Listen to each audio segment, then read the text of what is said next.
Hi namaste, welcome back to my channel വിൻഷേഡം. മോർണിംഗിൽ trade ചെയ്യാൻ സമയമില്ല, അതുകൊണ്ട് നമുക്ക് ആക്ച്വലി ട്രേഡ് ചെയ്യാൻ പറ്റുന്നില്ല എന്നുണ്ടെങ്കിൽ നമുക്ക് ക്രൂഡ് ഓയിൽ ട്രേഡ് ചെയ്യാം. ക്രൂഡ് ഓയിൽ നമുക്ക് ഈവനിങ്ങിലൊക്കെ നല്ലൊരു ഫ്ലക്ച്വേഷൻ വരുന്ന മാർക്കറ്റ്, നല്ല രീതിയിൽ ട്രേഡ് എടുക്കാൻ പറ്റുന്നൊരു മാർക്കറ്റാണ്. അപ്പോൾ ഇന്നത്തെ ക്രൂഡ് ഓയിൽ ഗ്യാപ് ഡൗണിൽ ഓപ്പൺ ആയ മാർക്കറ്റിൽ നിന്ന് മാർക്കറ്റ് സപ്പോർട്ട് ബ്രേക്ക് ചെയ്ത് നല്ല രീതിയിൽ ഡൗൺ പോയിട്ടുണ്ട്. സ്ട്രോങ് ബ്രേക്ക് ആൻഡ് സോഫ്റ്റ് അവിടെ കാണിച്ചു തന്നിട്ടുണ്ട്. അവിടെ നമ്മൾ ഓൾമോസ്റ്റ് 60 പോയിന്റ്സ് കഴിഞ്ഞ് മാർക്കറ്റ് ഇപ്പോഴും ഇറങ്ങിക്കൊണ്ടിരിക്കുന്നു. അപ്പം നല്ല രീതിയിൽ ട്രേഡ് എടുക്കാൻ പറ്റും. ഇപ്പോൾ കഴിഞ്ഞ ഇന്നലെ മാർക്കറ്റ് വലിയൊരു ട്രേഡ് ഉണ്ടായാലും സൈഡ് വേസ് തന്നെ സോഫ്റ്റ് അവിടെ കറക്റ്റ് ഇൻഡിക്കേഷൻ തരികയും ചെയ്തിട്ടുണ്ട്. അപ്പോൾ നമ്മുടെ സോഫ്റ്റിൻ്റെ പ്രത്യേകത എന്ന് പറഞ്ഞാൽ സൈഡ് വേസ് ആണെങ്കിലും നമുക്ക് ട്രെൻഡിങ് മാർക്കറ്റിലാണെങ്കിൽ കറക്റ്റായിട്ട് ഇൻഡിക്കേഷൻ കിട്ടും. നമുക്ക് എവിടത്തോളം ഹോൾഡ് ചെയ്യണം, മാർക്കറ്റ് റിവേഴ്സ് പോകുമ്പോൾ എവിടെ എക്സിറ്റ് ചെയ്യണം എന്നുള്ള ഫുൾ ഇൻഡിക്കേഷൻ ഇതിൻ്റെ അകത്ത് തരും.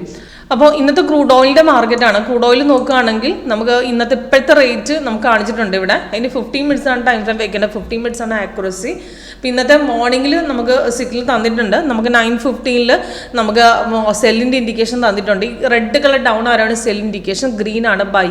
അപ്പോൾ സെൽ ഇൻഡിക്കേഷൻ നമുക്ക് കിട്ടിയ സമയത്താണ് അതിൻ്റെ എൻട്രി പോയിന്റ് അവിടെ കൊടുത്തിരിക്കുന്നത്, അതിൻ്റെ ടാർഗറ്റ്. പക്ഷേ ഗ്യാപ് ഡൗണിൽ ഇറങ്ങിയത് കൊണ്ട് നമ്മളവിടെ ട്രേഡ് രണ്ടാമത്തെ ക്യാൻഡിൽ കൺഫേം ആയി കഴിഞ്ഞ ശേഷം നമുക്ക് കുറച്ചൊന്ന് വെയിറ്റ് ചെയ്യണം. സപ്പോർട്ടും കൂടെ ബ്രേക്കിന് ശേഷമേ നമുക്ക് ട്രേഡ് എടുക്കാം. അപ്പോൾ ഇവിടെ സെല്ലിൻ്റെ ഇൻഡിക്കേഷൻ തന്ന സമയത്ത് നമുക്ക് കൺഫേം ആയിരുന്നു.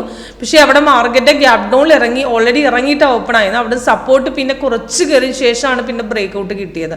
അപ്പോൾ അവിടുന്ന് സപ്പോർട്ട് ബ്രേക്ക് ചെയ്ത ശേഷം ഇവിടെയാണ് ട്രേഡ് എടുക്കേണ്ടത്. അവിടുന്ന് ഓൾമോസ്റ്റ് 5403 നമ്മൾ ട്രേഡ് എടുത്തത്. അവിടുന്ന് മാർക്കറ്റ് നല്ല ഡൗൺ, ഇപ്പോൾ ഓൾമോസ്റ്റ് 60 പോയിന്റ്സിൻ്റെ പ്രോഫിറ്റ് നമുക്ക് കിട്ടിയിട്ടുണ്ട്. ഇപ്പം ഡൗൺ ഇറങ്ങിക്കൊണ്ടിരിക്കുന്നു. നമുക്ക് ഹോൾഡ് ചെയ്യാം. 3 ടാർഗറ്റും ഹിറ്റ് ചെയ്തിട്ടുണ്ട്. ടാർഗറ്റ് ഫസ്റ്റ്, സെക്കൻഡ്, തേർഡ് 3 താഴെ കൊടുത്തിട്ടുണ്ട്. സപ്പോർട്ട് സ്ട്രോങ് ആയിരുന്നു. സ്ട്രോങ് ബ്രേക്ക് ആയതുകൊണ്ട് നമുക്ക് ധൈര്യമായിട്ട് അവിടെ ട്രേഡ് ഹോൾഡ് ചെയ്യായിരുന്നു. അവിടെ നല്ല രീതിയിൽ ഡൗൺ ഇറങ്ങിയിട്ടുണ്ട്. എഗെയിൻ ഇനി ബ്രേക്ക് ഔട്ട്, അതായത് ഇപ്പോഴും മാർക്കറ്റ് സെൽ ഹോൾഡ് ചെയ്യാനാണ് പറഞ്ഞിരിക്കുന്നത്. ഇനി അടുത്ത ബ്രേക്ക് നമുക്ക് സപ്പോർട്ട് പിന്നെയും ബ്രേക്ക് ആണ്, പിന്നെ സോഫ്റ്റ് ഇവിടെ റീ എൻട്രി തരാം. ആ സമയം നമുക്ക് റീ എൻട്രി എടുക്കാം.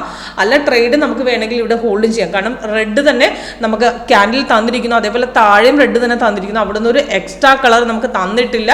എക്സ്ട്രാ കളർ സൈഡ് വേസ് ആണ്, ഓറഞ്ച്, ബ്ലൂ, വൈറ്റ്, അതേപോലെ മിക്സ് കളർ തന്നിരിക്കുന്ന സൈഡ് വേസ് ആണ്. ട്രേഡ് എക്സിറ്റ് ചെയ്യാനാണ് പറഞ്ഞിരിക്കുന്നത്. നമ്മൾ ട്രേഡ് എടുത്തു കഴിഞ്ഞാലും പെട്ടെന്ന് റിവേഴ്സ് പോകുമ്പോൾ നമുക്ക് അവിടെ എക്സിറ്റ് ലെവലിൽ നമുക്ക് ആക്ച്വലി എക്സ്ട്രാ കളർ വഴി തരാം. അവിടെ നിന്ന് എക്സിറ്റ് ചെയ്യാൻ പറയുന്നുണ്ട്.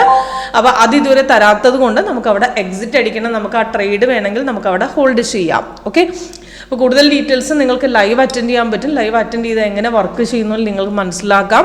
അപ്പോൾ നമ്മുടെ സോഫ്റ്റിൽ ടോട്ടൽ 8 ടൈപ്പാണ്. നമുക്ക് ഇതിൻ്റെയൊക്കെ തന്നെ ക്യാൻഡിൽ വേർഷനാണ്. നിങ്ങൾക്ക് വേണമെങ്കിൽ ക്യാൻഡിൽ വേർഷൻ നമുക്ക് കിട്ടും. ഇതാണ് ക്യാൻഡിൽ സ്റ്റിക്ക്. അപ്പോൾ അതേപോലെ തന്നെ നമുക്ക് ബാർ ചാർട്ട്. അപ്പോൾ ലേറ്റസ്റ്റ് വേർഷൻ കുറച്ചുകൂടെ ആക്യുറസി ഉണ്ട്. അതിൽ സൈഡ് വേസ് പെട്ടെന്ന് മനസ്സിലാക്കാൻ പറ്റുന്നതുകൊണ്ട് നമുക്ക് ഫ്രഷേഴ്സിന് കുറച്ചുകൂടെ എളുപ്പത്തിൽ നമുക്ക് ട്രേഡ് ചെയ്യാൻ പറ്റുന്നൊരു മാർക്കറ്റാണ്. ഓക്കെ, അപ്പോൾ അതിന് ഈസി ആയിട്ട് വർക്കൗട്ട് ചെയ്യുന്ന മെത്തേഡ് നമുക്ക് അറിയണമെന്നുണ്ടെങ്കിൽ ഒന്ന് കോൺടാക്ട് ചെയ്യുക. താഴെ ഡിസ്ക്രിപ്ഷൻ ബോക്സ് നമ്പർ കൊടുത്തിട്ടുണ്ട്. Thank you.